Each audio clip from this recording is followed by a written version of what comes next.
Initiating download. Podcast download complete.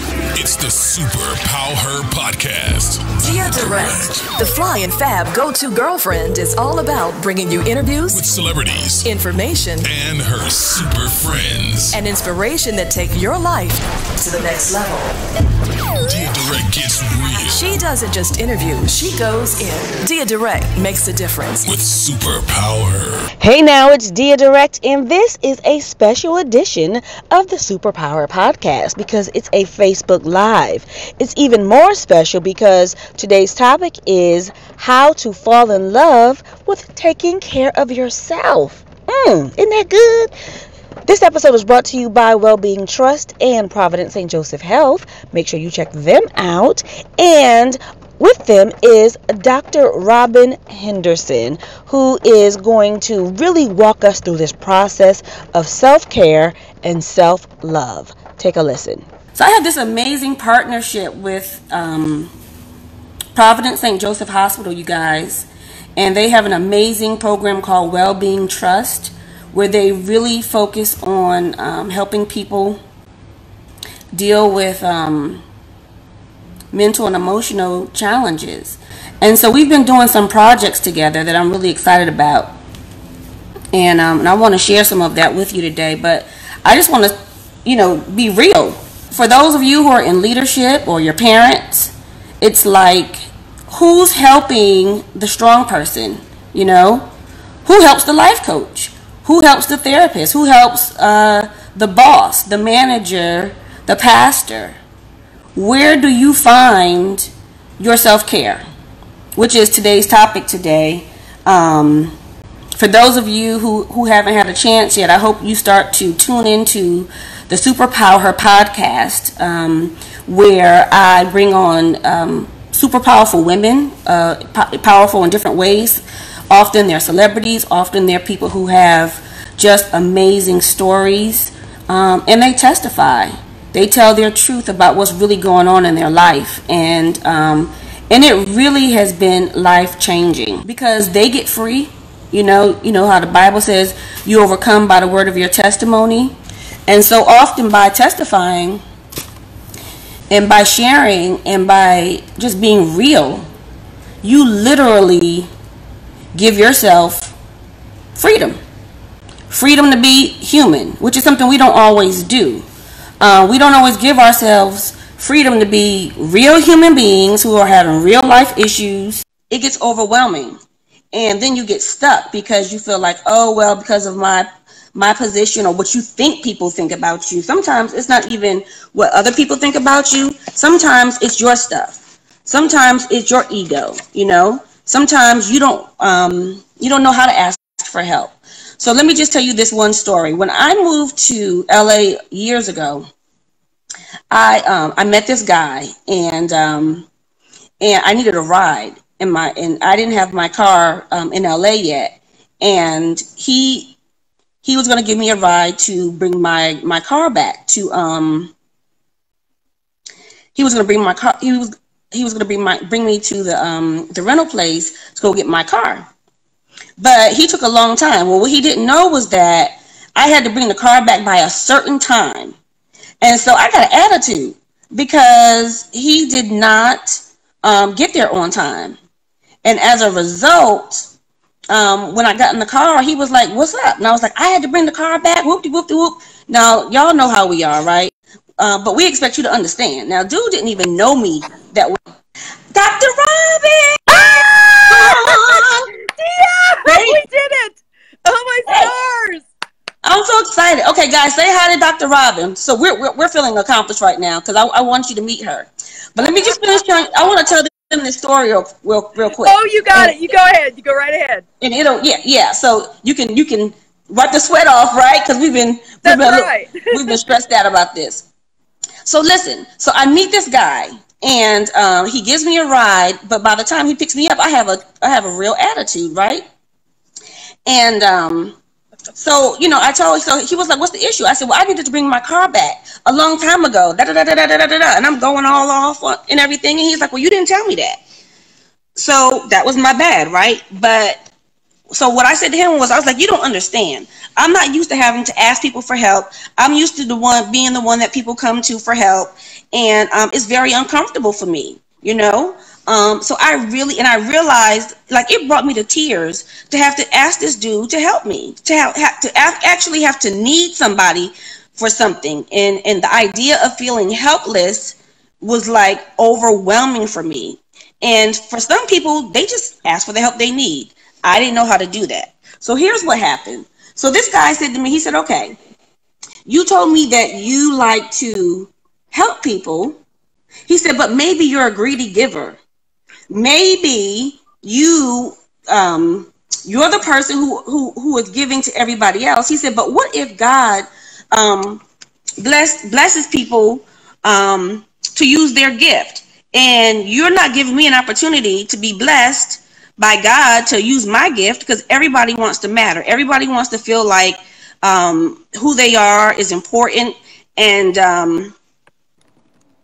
so you're taking up all the blessings. Now we know we can't literally take up all the blessings, but it was a great analogy to say, maybe I'm not as giving as I think I am, in terms of always trying to be the person that's helping everybody else. Because even for those of you who are leaders and pastors and teachers and all these leadership positions, the people in your life want to also feel like they can contribute. They want to feel like they matter in your life as well. And when we don't allow people to help us, we really minimize what the relationship can be. We actually are cheating ourselves from having full relationships because we like to be the one in power. We like to be the one that's helping everybody, and we don't allow other people to help us. So I have been working more and more on not being a greedy giver and learning how to receive help. And so today, Dr. Robin Henderson, hey, Dr. Robin. Hey, Is dear. here with us.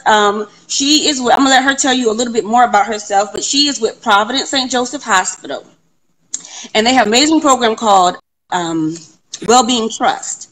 So I want us to be able to get some help today too. And for those, if anybody else like me is stressed out about all this stuff that's going on, and Dr. Robin is here to help us. So Dr. Robin, tell us a little bit about what you do as in leadership and a psychologist at Providence St. Joseph Hospital, and what Wellbeing Trust is all about. Oh, dear. I'm just so happy to be here today. This was just such an I'm so glad we got this to work. Me This too. is my first time. I've never done this before, so this is my first time. So thank you for being the gracious giver and helping me learn how to do this. I'm trying not to be a greedy giver. Oh, my stars. Well, you were gracious this time, let me tell you. I am a licensed clinical psychologist by training. I'm also the chief executive of behavioral health for Providence St. Joseph Health here in Oregon. And Providence St. Joseph Health is one of the largest healthcare corporations in the country. We're a nonprofit healthcare company started by a lot of really giving sisters who came together decades and decades, a century ago, basically, to start ministries all across the West, in Oregon, Washington, California, Alaska. Between Providence and St. Joseph, we're very privileged to provide amazing healthcare. But behavioral health and mental health and emotional well-being, that's core to who we are. The sisters were all about the mission, and the mission was serving those who really needed that emotional and spiritual help, and really were at a place where, sometimes you got to reach out and ask for help, and that's what we're all here for. Yeah, and so today's topic is about self-love, and how do we fall in love with ourselves. And the term self-care has become really, really popular these days. But what does it mean? What does self-care actually mean? And why is it so hard for us? Self-care is tough. Many of us grew up in homes where taking care of ourselves was not the priority. We were raised by parents often. I know for me, I had a mom who self-care was not her priority. She was all about taking care of everybody else, not her. Yeah. And when you grow up in that, that's what you learn, especially as women. We learn that taking care of ourselves. Have you ever seen those like magazine articles that talk about women in the 50s You know, the wives, the good wife in the 50 with The the Stepford Wives and all that. martini. Yep. And that kind of a culture, even though we laugh about it now, especially for women, it's still who we are. Yeah. Taking care of ourselves is not our priority. And yet taking care of ourselves is what gives us the ability to take care of everybody else, right? Mm-hmm. Yeah, it's hard. And so, like, you think you're good at it until you realize you're not. Like, especially, and you think about it, everybody is busy. So now it's kind of like, I can't do that because I have to do this. I can't do this. I can't do that because I have all this stuff to do. And what I've learned is, I read something when I was working on my last book, and it was saying how if you don't have enough rest, not because you think, you're like, okay, well, I'll get some rest after I do this. But then you find that things are taking you a really, really long time to get done. And the reason it's taking you so long to get it done is because your brain is not functioning the same. Right. And so what the study said was, if you actually go to sleep and get some rest, you will actually be able to get the work done faster because your brain is on overload. Yep. They used to say naps, right? Naps were very popular when I was in college. You know, if I took a 20-minute nap, that made all the difference in my ability to study, because suddenly I was refreshed, I was awake, and I could take stuff in. If I studied for a long time and then took a nap, I found that my retention was better. I found that I could focus better. There's a lot of countries that take a siesta, and we don't do that here in the U.S. And maybe it's something we should think about, because that type of sleep deprivation, it's very common for all of us. I'm going to do one more thing. You know, when I go to bed, it's not that I'm going to go upstairs and go to bed. I'm going to go put the dishes in the dishwasher, set breakfast up for tomorrow, make sure the kids have their this, make sure I've got my that, and do an hour's worth of work before I go to bed. And that's not restful. Yeah. So what happens to us emotionally? Okay, so for instance, take like babies, right? Like when babies start crying, he needs to go to, he or she they need to go to sleep, because you start to melt down after a while if you don't get the rest that you need, right? Yep. What happens to the brain or the body during that time? It's kind of the same idea. You know, it's like the baby crying inside. I came back from a very long trip to Lubbock, Texas. We have some hospitals in Lubbock, Covenant Health System. Great place. It was a wonderful trip. And I walked back in and I was so exhausted. All I could really do was look at my husband and just about cry. And bless his heart, he said, why don't I go out and get some pho for dinner or something like that so you don't have to worry about it. But that whole body feeling of being exhausted, it makes me irritable, makes me short-tempered, makes me say things I probably wouldn't say and definitely don't mean, because I'm not thinking at my best self. I'm exhausted, I'm tired, and I'm not prepared. And I often think I can work through exhaustion, but that's just not true. That's when I'm not me. Okay, but what do you say to people who don't have a husband at home, or who's not understanding? You know what I mean? You can even, because sometimes, listen, let's be honest. I think there's nothing worse than having a partner and feeling like you're alone. And in those moments where you're vulnerable, you need somebody to pick up the pieces, but everybody doesn't have that. That's true. And a lot of people are in relationships where they give and give and give all the time, and there's nobody to give back to them. Yeah. And there's a couple different things in there. One is you got to unpack that relationship. And you got to work through whether or not that's the relationship for you. Where do you get your strengths from? Do you have friends that you invest in? Do you have friends who are there for you to give you that energy in that space? If it's not friends at that point, what are the activities that feed your soul? Is it singing at church on Sunday? Is it reading? Is it, walking in the wilderness? Whatever it is, you've got to figure out those ways that you refill your soul, that you refill your cup, for lack of a better term, because if you're not refilling your cup, you're not going to be able to go out there and do what you need to do. And that's cheating you. That's good. And that's interesting, because I wanted to talk to you about soul care, right? Yeah. But so I do want to talk about that, but you brought up something really interesting is, feeding yourself what you need. And people will say they have high self-esteem. People will say they love themselves, but we do things like not taking care of ourselves or giving ourselves permission to get the rest that we need, or to say no, or to have boundaries, in the name of whatever, in the name of the position, in the name of other people needing you. But guess what?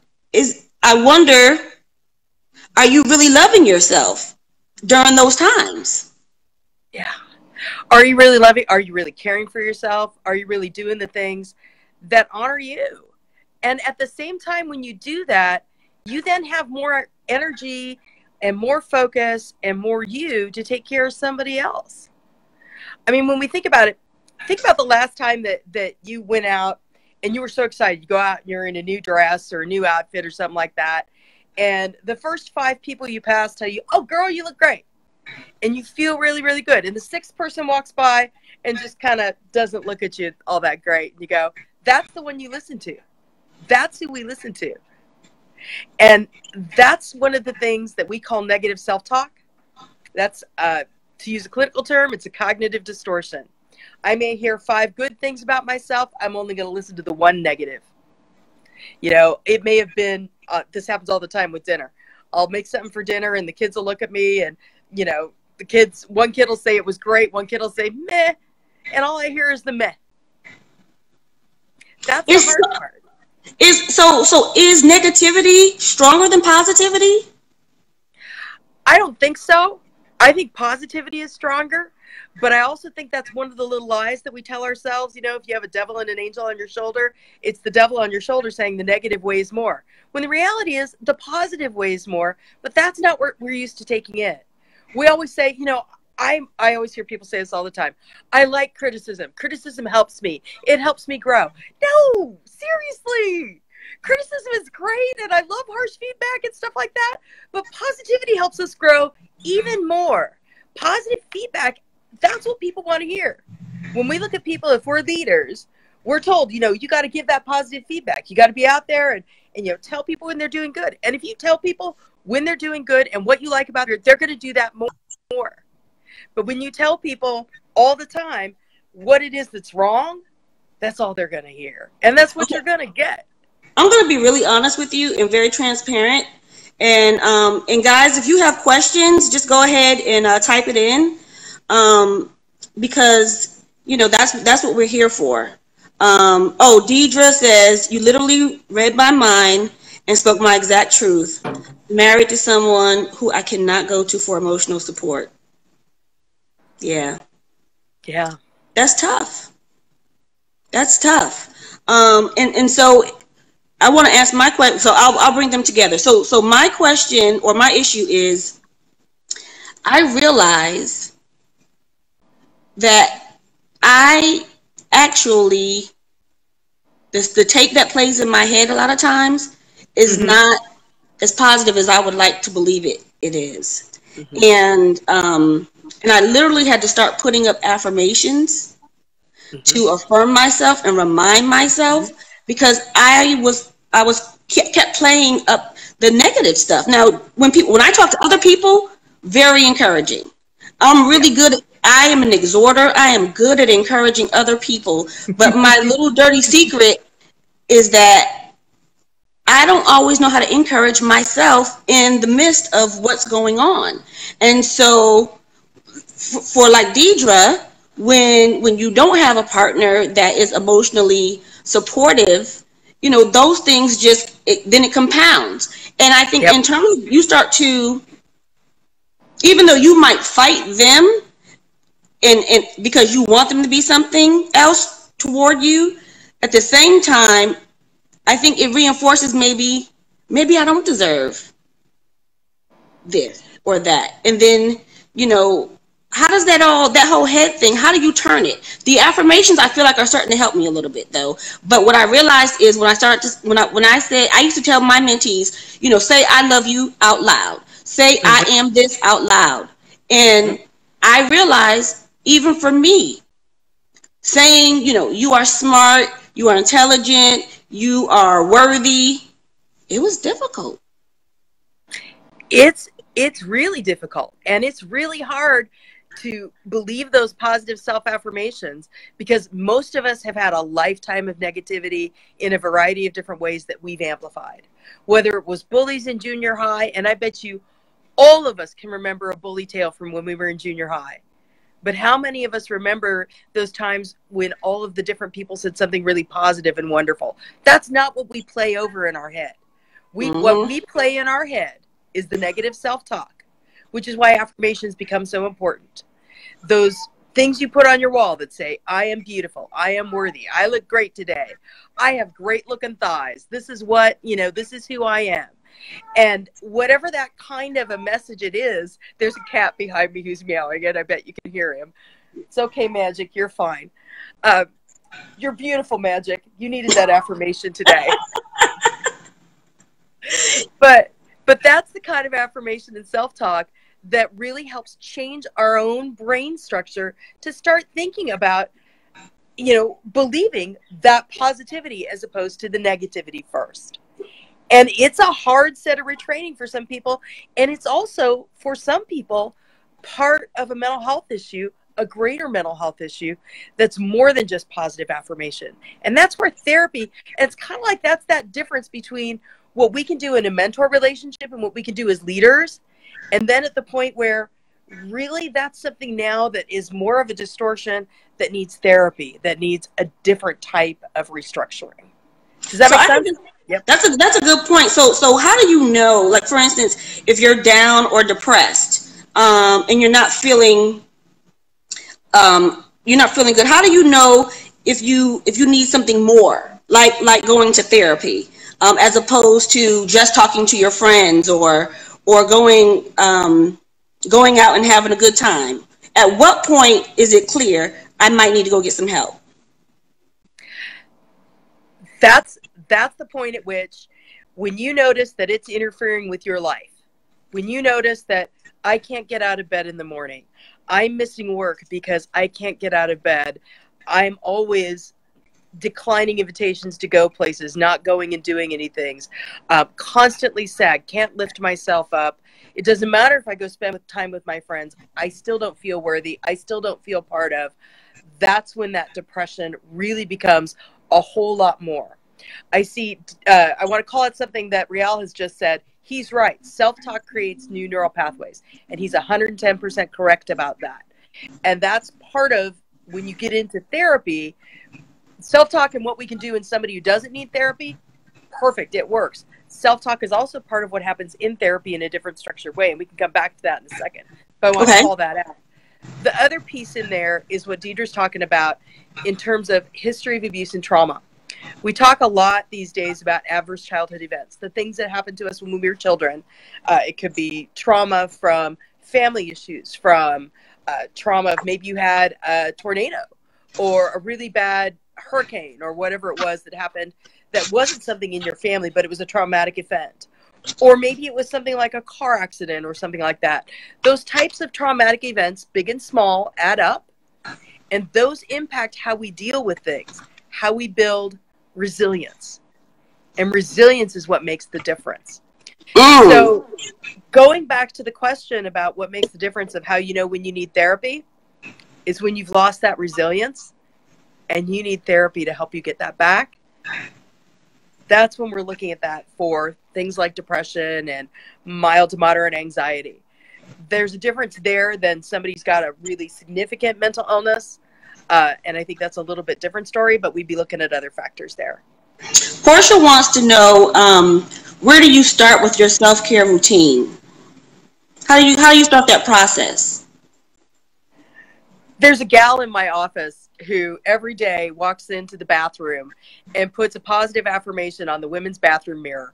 I don't think she does it in the men's room. She does it in the women's room. It's great. And that affirmation makes all of us on that floor smile, because that's the thing that goes, yeah, I'm going to wear that. I'm going to embrace that. And that's where she chooses to start and shares it with the rest of us. Whether it's doing self-affirmations, whether it's changing a habit and saying today, every day I'm going to get up early and I'm going to go on a walk. And during my walk, I'm just going to watch and look at all the beautiful things around me, watch all the, whatever it is that you're going to do. Pick something that's going to take you in a positive direction that you feel good about and commit to it and do it. I love that. Right. And it can be simple. Like for me, I realize that I'm stimulated by environment, right? Mm-hmm. So I like light, I like colors, I have to have my aromatherapy candles. Like if I'm not feeling well, I need to do that. And it perks me up. And even colors have emotion to them. So like my favorite color is orange. Okay, hair. I didn't realize that. You do these things not even realizing. And then I realized that that color, like the color orange, it represents happy. That's one of the things that it represents. And so I remember a while back there was this girl in one of my offices, and she used to always wear bright colors. And I noticed how people responded to her. And in my mind, I was like, well, I wonder why people don't respond to me that way. And then I just kind of thought about the things that she wore. She always wore pink. And and then I said, when I learned about colors and that they have emotions attached to them, I said, I'm going to start changing the colors that I wear. And I wanted, because I was wearing like neutrals all the time. I wore browns and blacks and just, I like neutral colors. And I literally started just wearing brighter colors that made me feel good. And I noticed that people started to respond to me differently. Yep. And I felt better. Yes. I felt better when I put those colors on. And in fact, I would, one of my self-care routines, Portia, is that I used to say, the only thing that I can definitely control before I go into work is how I present myself to the world. And so I became very intentional about how I dressed, how I made myself feel, lotioning my body, putting on perfume, doing my hair. I did these things for myself because you don't know what's going to happen once you leave your house. But let me at least affirm. That was my way of affirming me in case nobody says good job to me today. You are exactly right. And that's the place you start. You start where you are. You start with what, for lack of a better term, brings you joy. Some people start with their diet, and they'll start with, I want to change some things about my diet. I want to feel healthier. So I'm going to start with breakfast. For breakfast every morning, I've done this for years. I have this vegetable shake. It's nobody wants to eat it. If I told you what was in it, you'd just be what are you doing, girl? Why are you eating that? You got peppers and celery and stuff, but it makes me feel good. And it makes me feel like I can go and attack my day. And that's one of the little things that I do every day. It's consistent. Nobody else enjoys it but me. But that's okay. It's all about but it's yours. It's yours. It's mine. Deidre and it helps me feel good. Deidre says, I want to talk about that and how food feeds us, how it feeds our brains, how it, they say food is life, and it is. But when you start reading some things that you think are helping you in one way, they're not. But it's so, yeah. But we'll talk about that in a second. But so Deidre says she also thinks volunteering your time to help others helps because it takes the focus off of you. Deidre's right. Volunteering, whether it's volunteering with children, with the elderly, with homeless, with whatever it is that feeds your soul, volunteering helps us see a few things. One, it helps you do something that's not in service just to you, and it gives you an opportunity to be a gracious giver and those types of things. But it also helps you see that reality of, what? Things may be bad, but they're not that bad. And volunteering can be a great way. Even if you're volunteering in an animal shelter, that's a great way to get a lot back. You're giving to something that really needs your love, your attention. And it's all, at that point, really about that experience. That's very positive. So now let's talk a little bit about, and Dr. Sims, you may want to jump in here too. Let's talk a little bit about the things that we do, like the foods and the things we put in our body and how that impacts our brain. And let me ask it this way. What happens to our brain as we get older? And what are the things we need to be cognizant about doing better? I have a really good friend of mine who used to always say, all of us are going to dement eventually if we live long enough. And his point was, as the brain ages, the brain begins to change. Its structures change. And it's kind of like, almost like that big hill where when you're a child and you've got this brain that needs to be formed, and it goes through your adolescent years, and it comes up and it peaks around here in your middle age, and then you start to kind of go down. And you begin to see that as a child, it's often hard to remember things, but for very different reasons than when you're coming down that other side of aging, where I often say my brain is full and it just can't hold anymore. But here's the reality. As we get older, we need to continue to push our brains. We should be learning new things all of the time, engaging in different things, stimulating different senses, making sure that we're listening to music and reading and active and out there. Exercise is one of the best things you can do for your brain. Whether it's walking, whatever it is that you can do, exercise helps stimulate your brain. But we've got to learn things. It's never too late to learn a new language. It's never too late to learn a new skill. I remember my grandmother, who died when she was 94 years old. When she was 80 years old, she would be volunteering at the WIC clinic, helping young mothers learn how to feed their children. And she's in her 80s. She hadn't had children for years. But that's part of what kept her active and interested. So push yourself, learn new things, engage in things, and going back to volunteering, engage in those volunteer activities. As adults, we should be out there looking for those opportunities to give our gifts to young people. I spend a lot of time with teenagers. I work with a lot of teenagers right now on programs for how we do grassroots efforts to reduce stigma around mental health. Their ideas for how you do that, far better than anything that I could ever come up with. And it keeps me going, keeps me engaged, and keeps me passionate. Can we talk about, since you mentioned teenagers, it's not just teenagers.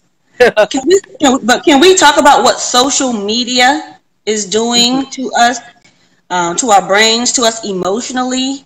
Because there are studies and statistics out there about how, people are really like getting depressed and breaking down as a result of being overextended in social media. You're losing your skills. It affects your self-esteem because you're comparing yourself to other people. Can you talk about that? Social media is a different thing, I think, for folks, depending on what generation that you're in. And for those of us who are in this generation of probably 25 years and older, social media becomes something that we keep thinking that removing that from our lives is going to make life better. And the reality is, what we've all got to figure out is it's the new normal. It's how my children watch television. They don't watch television on the TV. They watch it like we're doing right now. These are their shows. This is what they do. And that's perfectly normal for them. What we've got to do, though, is normalize this. And we don't. None of us ever thought, I'm going to date myself here a little bit, none of us ever seriously thought that we were going to look like Farrah Fawcett on Charlie's Angels, did we? Come on. We knew that wasn't real. So why do we think that Instagram is real? Why do we think and give that so much power when we knew that the women of Beverly Hills 90210 were not a real thing, and they had a lot of hair and makeup? But somehow we think that what we see in Snapchat or in our very much our detailed Instagram lives is something that we can and should be. I love those Finstagram, when you look at the Pinstagram and then you see the Pinstagram fails. Those always make me smile because someone professionally crafted that Pinstagram, right? And there's no way no one on this planet could ever do that. And that's the kind of thing that we have to kind of shut off and have some perspective. We give a lot of power to social media. We put a lot of power in the whole fear of missing out thing. And how do we start to take our power back and say, I'm going to use this as a tool in my life. I'm not going to walk away from it. It's a tool. But I choose when I use it. I choose what I look at. And I don't have to be, my hair does not look great today. Let's be honest here. My hair does not look great today. It's a little bit, what do you call that? A little bit damp out here. And so it's kind of falling down a little bit. And that's okay. Hey, what happened to positive self-talk there? What's going on? It's right. It's beautiful, right? It's absolutely gorgeous. But this is me. And I'm fabulous just the way I am, hair and all. And social media really is, we've got to figure out how we transform with that. How do we make friends with it? Because it's not going away anytime soon. No, it's true. And like literally today, as I was telling you, I had to turn off CNN because something that I've experienced, and and sometimes you don't even give it that name. You know what I mean? But I think with this whole Me Too movement, people are getting more comfortable with owning that something that happened to them actually was not okay. It was not your fault, and yes, it was traumatic, but I could feel it. I started feeling anxious, and I wanted to just talk a little bit about PTSD because I didn't understand that term to be anything except what people in who were in war went through. But I've since learned that post-traumatic stress can be anything, and I realized that I needed to turn it off, as I'm sure a lot of people have, because it was feeling overwhelming. It's too much. You're absolutely right. And it triggers all of those responses. PTSD can happen to any of us. That acute stress or post-traumatic stress that happens, that brings back a flood of memories, it can be very triggering. It can be exhausting. It can, remember when we were talking about being tired from lack of sleep? All of those types of things. I get exhausted. I'm snappy. I'm irritable. I'm not my best self because I'm responding and reacting to a flood of stimuli, and it doesn't stop. You turn your TV on, it doesn't matter what channel you're on. Unless you're on somebody who's showing NCIS reruns, you're getting this 100% all the time, every day. And it's overwhelming, and it's loud. Turning that off is one of the best things that we can all do, and having a break from that, taking a break, the coverage will still be there, trust me. The analysis will still go on. But there's a point at which we've analyzed this to death, and we have to take a break, go back and go, what's this triggering in me? I had to sit with that myself this morning. I'm thinking, why am I feeling so anxious about all of this? And I'm thinking all of the times that people have discounted my experiences, all the times that people have looked at me and said, oh, just get over that. You know, it'll be fine. Don't worry about that. All of those feelings of being less than, where someone takes my power away, where someone puts their spin on my experience, that's not okay. I experience what it is that I experience, and you can't take my reality away from me. And that, I think, is where PTSD comes in, because PTSD comes when people are in an experience where all of a sudden other people around them deny their reality. It's not just war. It's child abuse. It's emotional abuse. It could be, significant bullying back when you were in school. It could be any number of things. It could be a bad injury while skiing. And that bad injury while skiing creates a stress reaction in you that stops you from engaging in any sport. Doesn't matter. What you've got to do is figure out how you get through it. And the thing with PTSD, and that's very true, Angela just said, no one knows your story but you. The thing with PTSD is sometimes there are folks who can work that through in a relationship, work it through with a coach, work it with a mentor. But when it becomes something that takes over your life and begins to cause anxiety, sleep disorders, issues with relationships and those types of things, that's when going to a therapist is a good thing. I've done my time in therapy. I've been in therapy a few times in my life, and it's been extraordinary to have someone that I can talk through, who's there for me in that space, who helps me think through what's actually good thinking, what's not good thinking, and how do I need to reframe what I'm thinking so that I can move on. Okay, so I'm glad you brought that up because, when in the beginning I talked about being a greedy giver, like enjoying being the person that's always helping everybody else. And I think sometimes when you're in positions of leadership, or it could just be pride, there's shame in asking for help because you think you should know better. But a good analogy I've always heard too is that a doctor can't operate on him or herself. Yep. Can you speak to that though, because somebody might need help, but because of their position, they don't seek it. There isn't a day that goes by that I don't hear from somebody who needs help and who's looking for that someone. Okay, let me just stop you right there. I want to reset. I want you to reset what your position is, where it is, and how many people you supervise, to give this some context. So I'm the chief executive of behavioral health for Providence, Oregon, the largest behavioral health system in Oregon. We have 8 hospital systems. I have 107 psychiatric beds.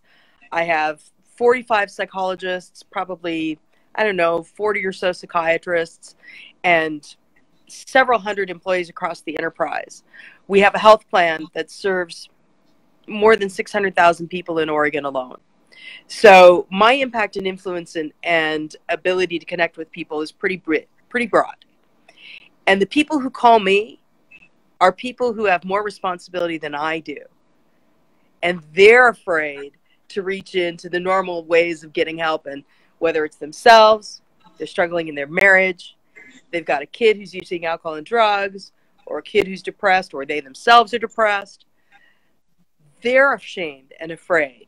And how do we get to the point as a society of saying it's a positive thing to say, I've got anxiety? We talked about this the last time we talked. I struggled with anxiety when I went through menopause, and having to come to grips in my position. Is that what's happening to me? Right? Is that what's going on right now? We don't talk about anxiety and menopause. We were going to do a show on that, remember? Oh my God. Yes, we do. The next one. Let's just talk about menopause. Oh my God. Okay, go ahead. Sorry. No worries at all. But that's the thing. We have to make it as okay to talk about anxiety and depression as it is to talk about menopause, as it is to talk about, people would rather talk about hemorrhoids. But I would have to admit that I'm getting older, which is a whole nother topic. That's true. Only your hairdresser knows, right? Hey, well, I can't hide this. But go ahead. But that's the thing. We have to, as leaders, in my humble opinion, as leaders, we have to say that it's okay to ask for help, which means we need to stand up too and say, you know what? I need some therapy. I need a coach. Yep. I need somebody who's going to be my partner to help me reestablish my relationships, to help me reestablish me so that I can move forward. And that's not a sign of weakness, people. That's a sign of power and strength. When I went through divorce, my first marriage, and I had that situation that I often talk about now, which is where I took the pills and thankfully did not kill myself. You know what I did after that? What? I kept going. I tried to pretend like it didn't happen.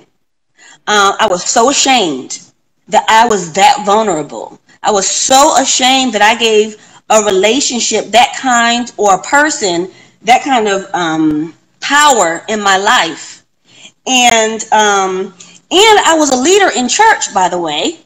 Mm-hmm. So as a leader in the church, I'm not supposed to be weak. I'm not supposed to be a colored girl who considered suicide when the rainbow is enough. I'm not supposed to, that's a sin. Yep.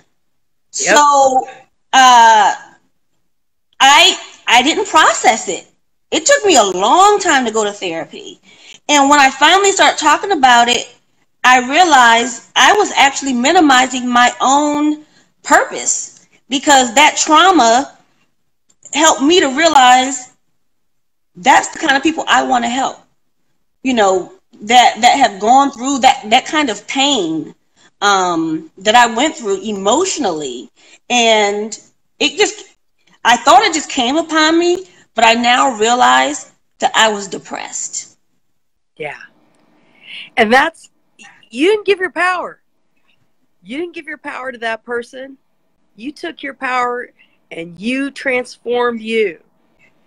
And that's the power of therapy. That's the power of reaching out for help.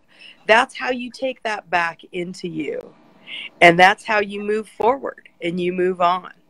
And you use all of those experiences those experiences don't define me, right? But they are part of me that helps me be who I am. They help me. They're the strength that I can do what it is that I do. I got an ex-husband too. That's a topic for a whole other program where we could talk about ex-husbands. Okay, we'll save that one for another day. But those types of things can it's what you do with it. What do you take from it? What do you learn from it? Nobody goes into a marriage going, hey, I want this to end badly, right? That is not what we think. We don't want things to end badly. But sometimes through no fault of our own, they do. So how do you take that and build on it and make it part of who you're going to be? Yep. No, I agree. And in fact, in my second book, it's titled Failure is Fuel. And that's the whole point. It's kind of like, I believe in making your pain pay you back. It's like, you know what? I went through this. It cost me something. It cost me time, energy, age, emotions. I need to get some interest off of this thing. You know what I mean? So I'm not going to let it continue to use me. I'm going to use it. And you take the power away when you stop being ashamed, you know? But my other point or question is, you know, what advice do you give to people who have gone through trauma, right? And they keep going? Because a lot of people will just say, well, you know, a single mom, I don't have time. I got to keep going, you know? And they don't necessarily think or realize the resources that may be available to get help, or you'll get back in another relationship. Oh, yeah. And you haven't even addressed what happened the last time. You haven't processed it, but you think because it's been a long time, you're better, and you're not, because you haven't done the work. Exactly. And you've got to go in there. We have a million excuses to not do something. I have a million excuses not to eat better, but the reality is my next meal, I could eat better right now today. I have a million excuses not to get therapy, but the reality is I got a phone. I can talk to you. Therapy's available online these days. You can do therapy from just about anywhere. And insurance will pay for that. There are a lot of different ways to work stuff through. There's pastoral counseling that most times often is free. That there are a lot of ways to do this. And we have every reason not to do something. Not to do something. And the reality is we've just got to start to do something. So maybe it's one small step. You can't go to therapy? Go to Barnes & Noble. Get a good self-help book and start there. And you start there at least building on something. And there's a lot of them. Your books are great. And doing some things like that are positive steps that start leading you in a positive direction. Baby steps come bigger steps. You start where you are. Hey folks, if you have any questions, just jump in before we go. You know, that's why we're here. I want to start to normalize self-care and allowing myself and others to not feel guilty or weak because you have challenges, and it has nothing to do with your capabilities, right? In other areas, it's like we talked about earlier with the brain, and my husband is always talking about how we need to exercise our brain. But whatever area you work on the most is the one that's going to be the strongest. And so you shouldn't necessarily get mad at yourself because you're not maybe as emotionally strong in an area that you haven't worked on, because you're not in the gym working on it. You know what I mean? If you work on your legs, they're going to be strong. If you don't work on your arms, it's going to be weak. Yep. And there's a great question here about, or not question, but a comment about how some people don't realize that they need help. That's really true. What do you do if you have a friend who you know is hurting, who you know is in pain, and they don't want to get help? They don't realize they get help. Those are the tough, honest conversations that we as friends have to have. I can't tell you the number of times I've had that maybe it's a glass of wine, maybe it's a cup of coffee, whatever it is. It's a conversation that says, I love you, I care about you, and you need help. And what can I do to help you get help? What can I do to help you take care of you? Do you need me to watch your kid while you go to therapy? Do you need me to, can I cook a meal? What is it? Do you need a gym rat buddy? What is it that you need so that you can get some help? But sometimes there are people who aren't going to get help, especially people who may be going down a path of using alcohol and other drugs in a way that isn't productive, isn't helpful. I've had to walk away from those people too. The reality is that's I was gonna go there because talk a little bit about those boundaries. You know, like somebody, because you know, I think about the word friendships or relationships, and the end of that word is what? Ships. What do ships do? They sail. Sail. They keep going. So when do you know, regardless of if it's marriage, if it's somebody who used to be your best friend for years, sometimes you drift, or sometimes it's not healthy. It's a toxic relationship. So that's the question. How can you figure out if the relationship you're in or attached to or even job is toxic for you? That's a really, really great question, because that type of toxic feeling often is really hard to see. Sometimes it takes somebody else seeing it for you and saying, hey, this isn't healthy for you, and here's why. If you've stopped doing the things that you used to do, you stop going to the gym, you stop doing the things that bring you joy because you're in this relationship with your other person, if you've realized that you've come to a place where this is all you think about, this is, you know, you're worried about, how can I save this person? What can I do? What can I do to make life better for this person over here, even if it's at my own expense? You're in a toxic relationship. When you're giving yourself so much that it's hurting you, you're in a toxic relationship. Of course, unless you're a parent of a newborn and you're going to give it all, just embrace it. That's what you do. But truly, when you're in an adult relationship with somebody, when you're in a partnership, a friendship, etc., and you're adults, you've already gone there. And if somebody's sucking the life out of you, that's a toxic relationship. And those are the types of things that are really hard. But making that decision to break away, maybe you can't make a decision to break away forever. And who said you had to? But you can make a decision to break away for today. And then tomorrow you can reevaluate that decision and see, did I feel better tomorrow because I broke away today? Well, then I'm going to take another day and another day. And then eventually that may become a longer period of time. Or you may decide that that break was enough for you and you go back and you give it another try. But making that decision to take a break for a day in a toxic relationship, that's the first step. It's tough. And having some good, you know, reflection people. I often look at counselors and coaches and all those other folks. They're mirrors, right? That's the mirror I look into, and I'm going to reflect back what I'm seeing. And if I'm looking at my coach or my counselor and I'm saying, yeah, this is how this relationship makes me feel. I give and I give and I give, and all this person does is take. And they're like, then why are you still giving? And I'm still there, right? How many times have you said that to somebody? I said it to myself. Yep. I remember being in a relationship once, and I realized I had become very critical, right? Mm-hmm. And the guy said to me, you know, you're always telling me what I'm not doing and what you don't like. Why are you with me? Yeah. That was wow. We can have toxic behavior too in a relationship. And that's when we know that we need to go. I've had that experience before. There have been times that I've been in a relationship and it's not them, it's me.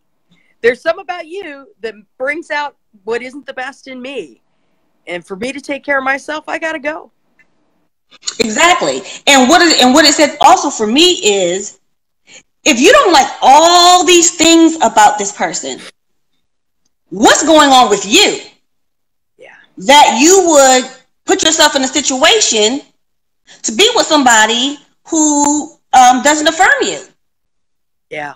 That was my stuff too. Like, what is it? Why am I attracting this into my life? And what's going on with me that says it's okay? It's okay for you to be in this kind of relationship. And instead of me trying to change that person, the real work is in changing yourself, because that's the only person you're really going to control. So I want to talk a little bit about controlling issues and emotional intelligence. But Deidre, I saw your question about a good therapist. here in Dallas. So I'll talk to you about that offline, unless you have somebody that you can recommend. You're the expert in Dallas Fort Worth. Got it. But okay, so my husband Keith, his name is VK Taylor. He says Dr. Ken McGill in Plano, Deidre, which is true. So let's talk a little bit about control and emotional intelligence, and let me tell you why. Because I want you to define emotional intelligence. My specialty as a life coach is social and emotional intelligence. But I want to hear your definition of it.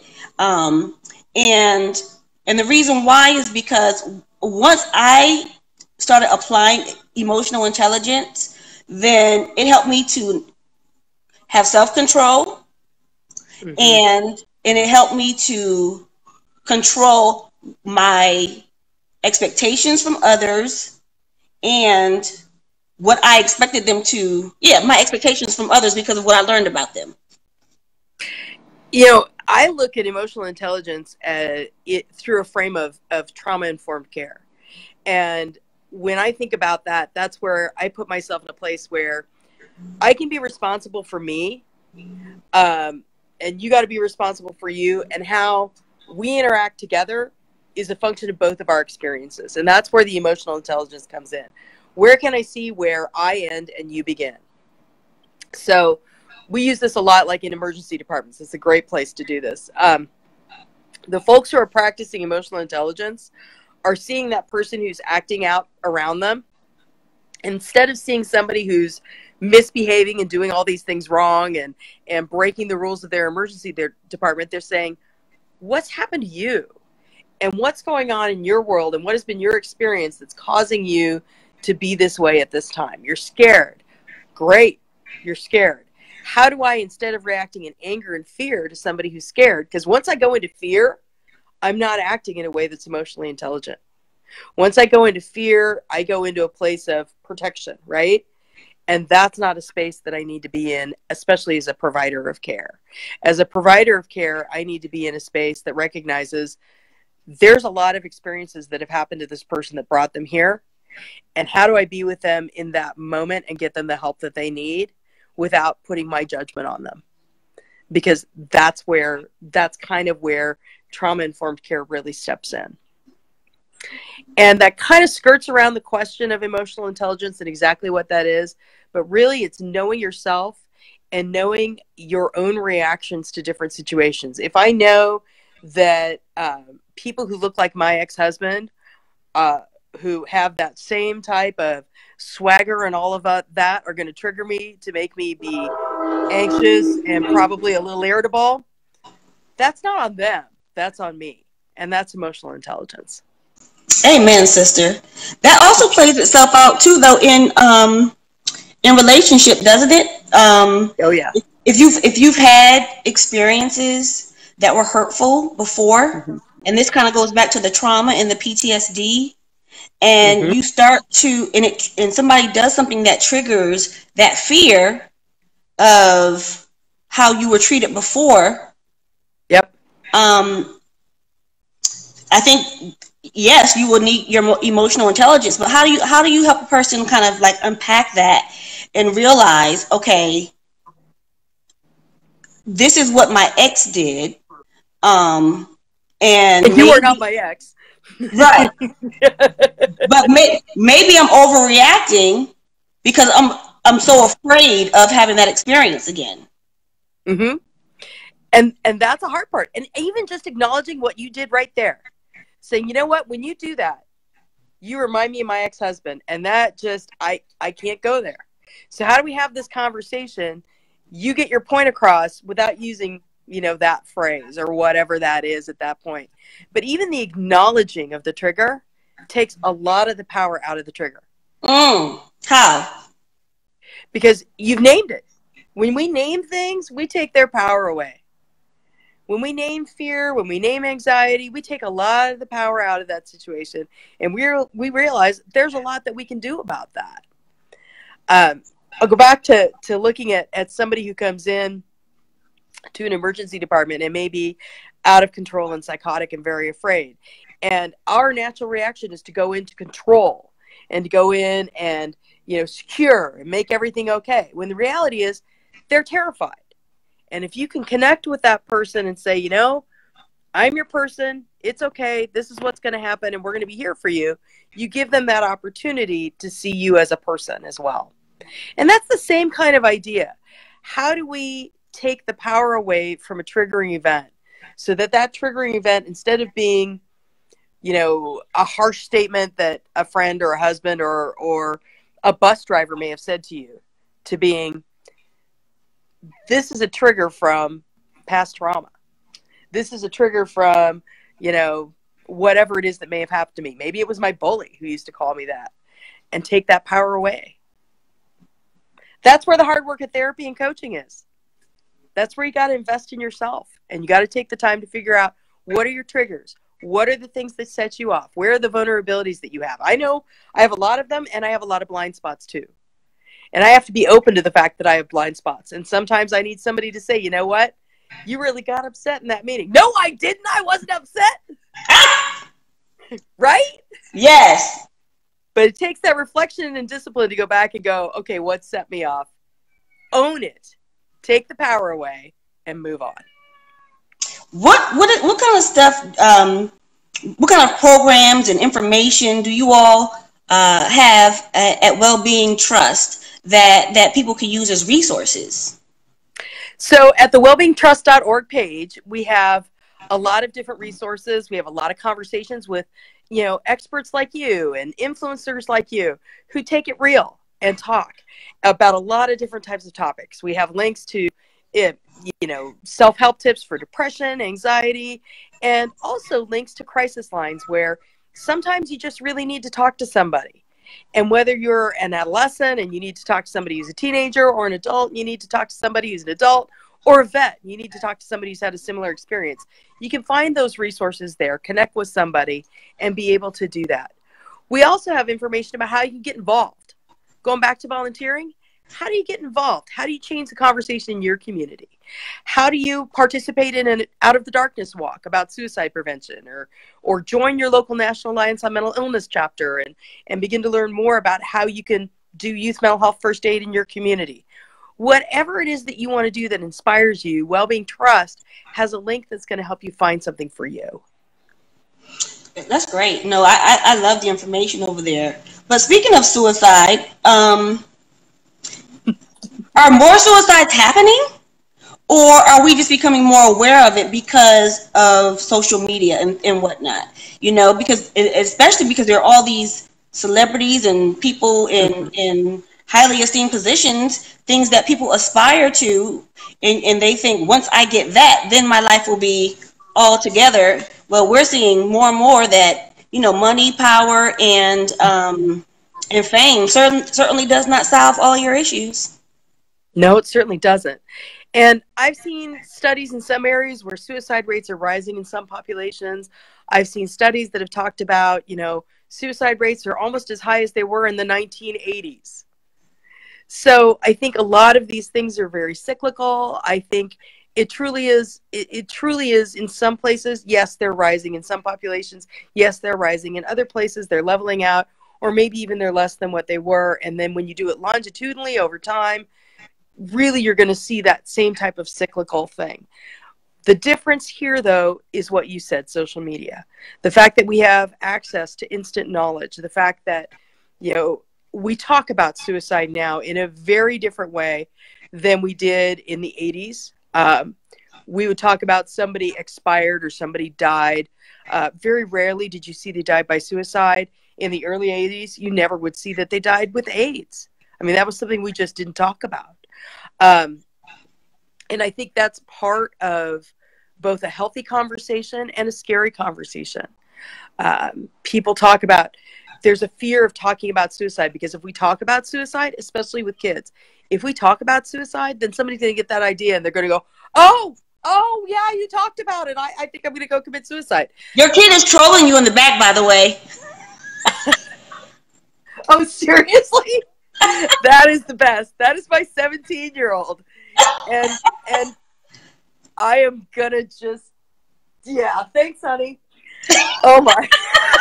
It makes for good TV. Reality TV. Oh, my stars. That's awesome. James says people go into depression if they don't get enough likes on social media. It's true. I think people do get, well, and it's the same thing like we were talking about walking down the street.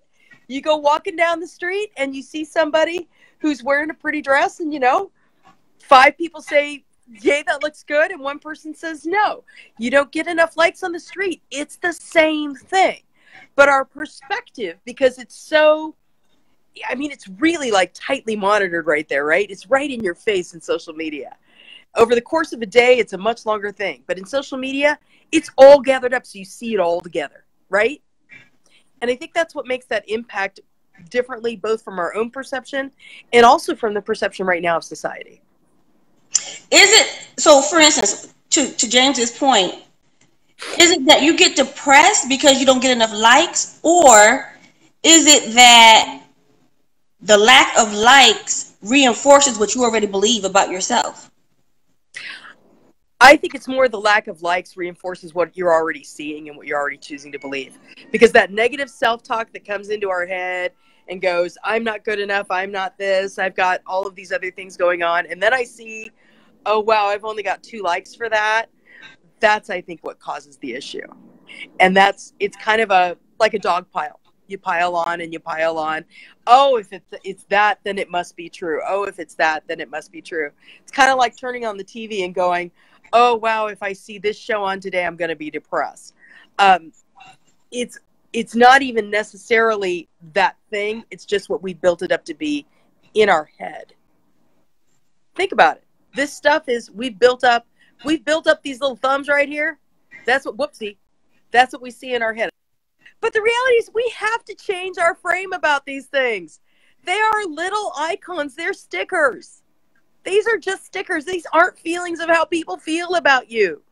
This is how random people who happen to see your page while they're scrolling through their feed, they happen to see your page, others scrolling through their feed, and they may like it or they may not like it, and they may not have enough battery on their phone to like it.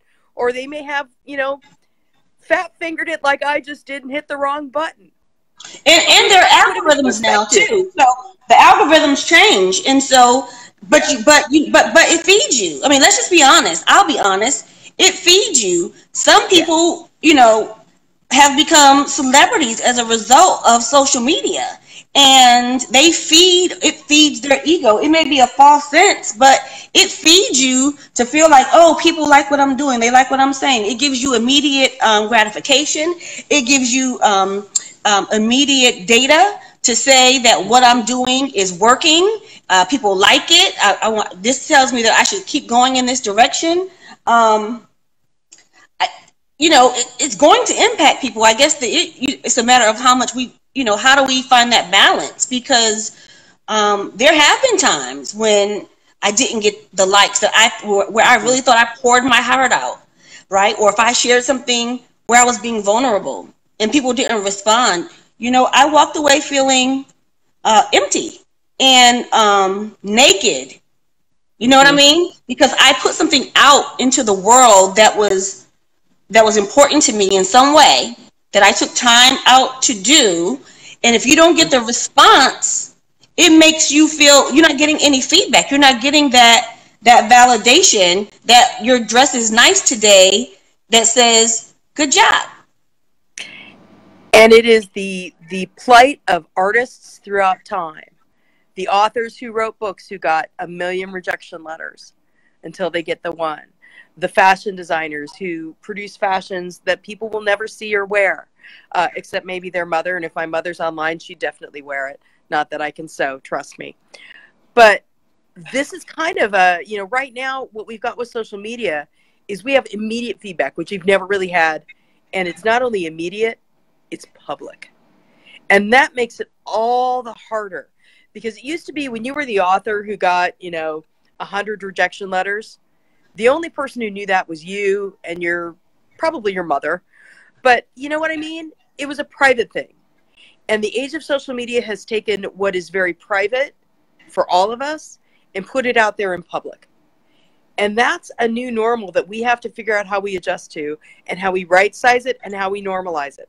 How do we take the power away from these likes and all of these things that we get to go, speaking my truth is important to me because I spoke it, whether anybody heard it or liked it or not. That's what mattered, and that's where true power comes from. Amen, sister. And speaking of sisters, so Providence was created by nuns, right? Yep. The hospital was what's the story behind that? Well, so Providence St. Joseph Health had actually two sets of nuns. There's the Sisters of St. Joseph and the Sisters of Providence. And they had very wonderful, and the Sisters of Providence have very wonderful nuns who traveled from Canada clear over here to Oregon, to Vancouver, Washington, brought their ministries. They are women religious who traverse things that you and I would never do. Walking through the snow down a river, begged for money. There are a million stories of their power, grace, and beauty to bring care to the poor and the vulnerable in the face of odds like we cannot even believe. They built their lives on giving to the poor, creating hospitals, creating educational systems, and really setting up something that became a lifelong, it changed our country. Women religious have given of their time, talents, and their lives to create healthcare systems all across our country today that have mission-driven care to serve the poor and the vulnerable. And I'm so proud to work for an organization that was started and led by such strong women. They're amazing leaders and amazing role models for self-care. They would not have cared one whit about these likes and these hearts, trust me. What they would have cared about was, were you leading a mission-driven life? Were you doing what's true to you and to your God? And were you giving of the best of yourself all the time, regardless of what anybody else thought of you? I was reading a story about one of the sisters who went out, and she was begging, as they often did, to get money to build their hospitals. And she extended her hand out to the miner, and the miner spit in her hand. And so she put her other hand out and said, she was begging, we need money for the poor. We need money to build our healthcare system. And he gave her the gold dust that he had. Those were the types of people that they were. They were the ones who turned the other cheek every day because their mission was so important to them. Women, women are winning in a lot of ways now, in terms of being the boss and being in a position of leadership and all that kind of stuff. And we kind of talked about this before, but can you just speak a little bit to the mental and emotional shift that has happened with women in leadership and how they're impacted? I think that we've seen a real renaissance of women in leadership coming forward, whether it's in the political scene with more and more women running for state office these days, and all over the country, women of all shapes, sizes, and gender identities running for office all across our country. Women standing up for leadership in corporate environments, in healthcare. Facebook, Sheryl Sandberg. Women speaking their truth and writing stories about the power of leadership and how you as a woman embrace that and be part of the boardroom and not just part of the secretarial pool. And how we really move forward as women leaders to lift other women up. That's new in our culture. That's one of the things we have to start to realize is there's enough seats around the table that we kick a few of those men out, put some more women here. There's not like 6 seats for women and 10 seats for men, people. There's 16 seats at this table. They could all be filled with women. And we've got to figure out as women, how do we lift each other up and celebrate our gifts? Because as women, often we tear each other apart, and that's not healthy. And why do you think that is, though? I think part of it is cultural. I think part of it comes from that fear that there's only so many places, and if I'm not there, then you if you're coming to the table, you're going to come take my seat, not the seat of the guy sitting next to me. And that used to be true. I mean, I think we're still recovering from decades of oppression, decades of you know, really that whole sense of women can't do this, women can't do that. Women can do anything. But we also have to embrace each other and lift each other up at the same time. Okay, women can do anything. Yes, we can. Yes, we can. Yes, we can. But can you do it all at the same time? Can you be wife, mother, boss, in shape, healthy, have self-care? Can you do all those things at the same time and not go crazy? Can you bring home the bacon, fry it up in a pan? You remember that commercial? And never, yeah, okay. I don't think you can do all of everything all at once. I think you have to choose where it is that you put your energy. But I don't think men can do it all either. Men leave it on the table all the time. I don't do absolutely all of everything every day. But I think I'm a good wife. I'm a great cook. I can't sew, so that's okay. I make enough money to be able to buy clothes that I like. I pick and choose the things that I'm going to be fabulous at, and those are me. I exercise. Am I like, you know, that tiny little thing over there in the gym? No. I am beautiful just the way that I am. And that's part of accepting what's important to me. If it was important to me to be, you know, that tiny little fit person, then I would probably put more energy into that. But that's not who I am. That's not who me is. That's not what's important to me. So we have to figure out, when you say, can you be everything? What does everything mean to you? Mm-hmm. I can be everything that's meaningful to me every day. I can't be everything that's meaningful to society every day. And I don't have to be. Amen. But do you think too, because we talked a little bit about aging, right? Right. I do feel like my brain is like moving slower sometimes. So can you talk about,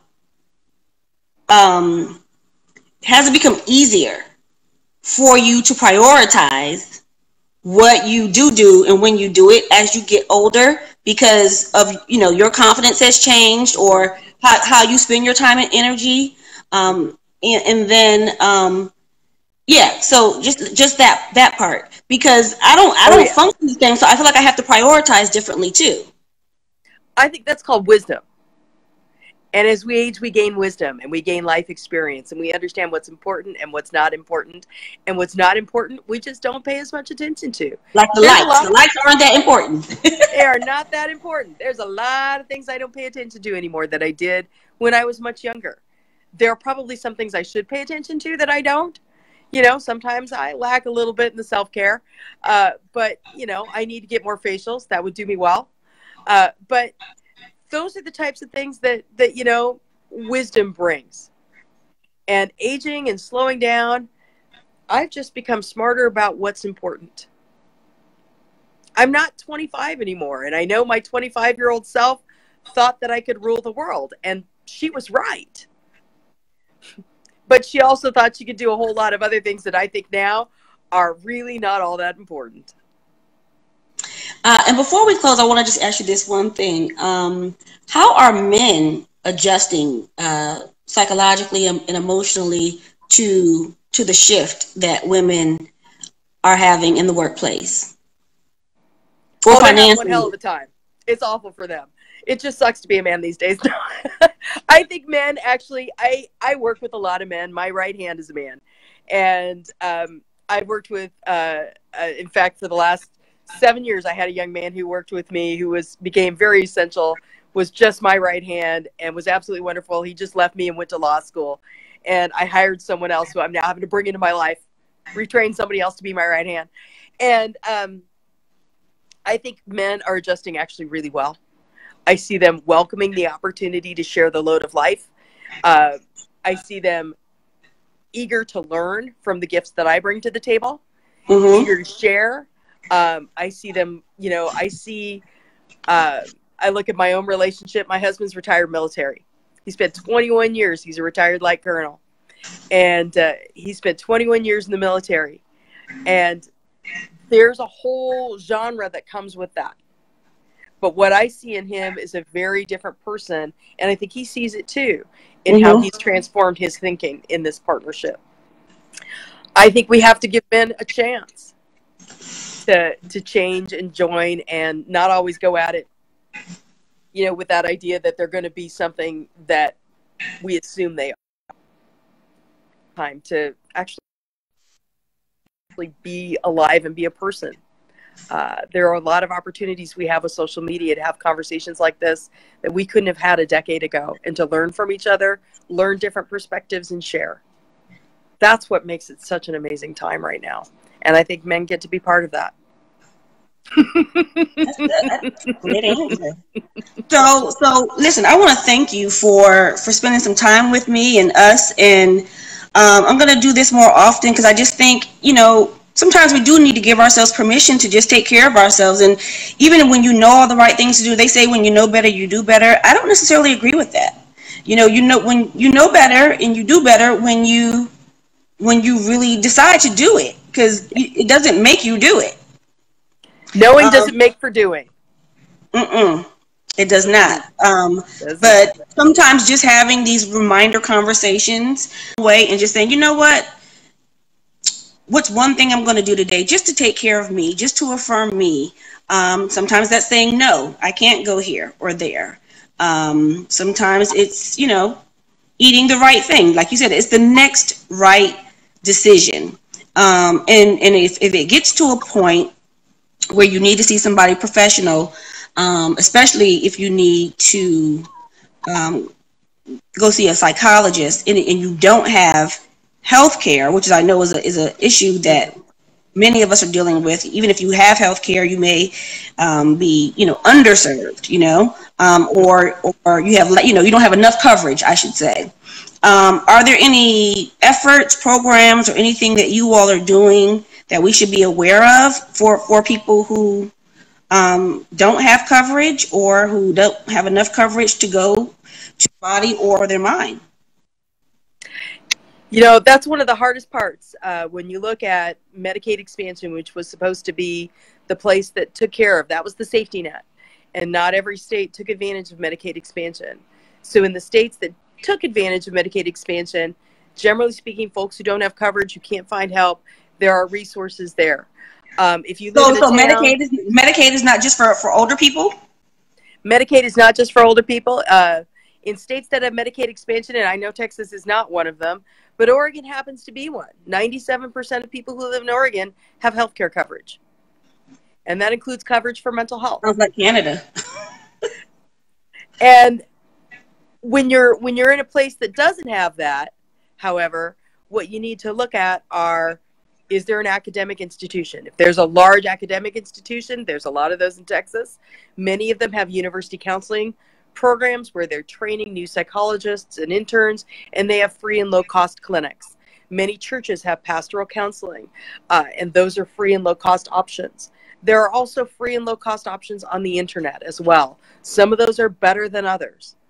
But the reality is, reach out, and if you need to, always start with your crisis line.